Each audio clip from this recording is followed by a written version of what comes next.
If you're a man of God, I'm showing you what Satan is interested in doing in your life right now. Attacking your consecration and attacking your message, the purity of it and the balance of it. I'm passionate as a man of God to seeing that I communicate the whole counsel of God. I have seen firsthand what happens to a believer when they are not trained holistically. The area of limitation in your life is where Satan will fashion his arsenal against you. I give you an instance. If you teach a believer to love Jesus and not be visionary, he will love Jesus, but his lack of vision will be where Satan will attack him. Are we together? If you teach a believer to be very valuable, very gifted, very skilled, and you don't teach him to be passionate about his prayer life, that person will be a very successful businessman at the expense of his spiritual growth. The assignment of priesthood is not just to teach, it is to ensure that it becomes a well-rounded communication of light,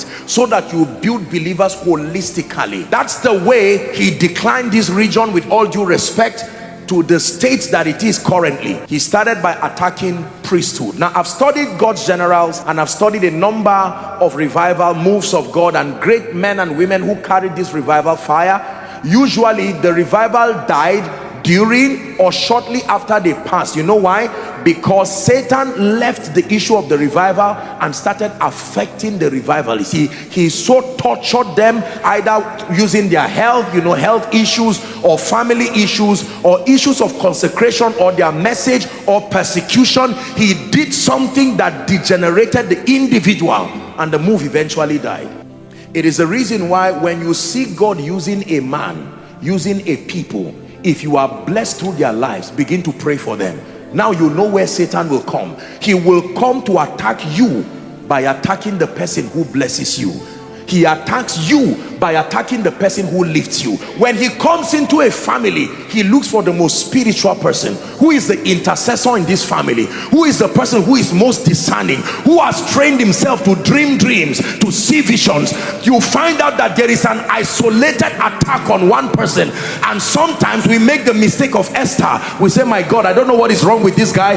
Things are not working. No, the attack is supposed to be for you. He is starting with the man, because when he brings down the strongest person, then he can attack every other person. So if you laugh and attack on a man of God, you are laughing at your future, because when the devil is done with him, he will come. You do not yet have the level of spiritual intelligence, the stamina and the capacity to wage that war in the spirit by yourself.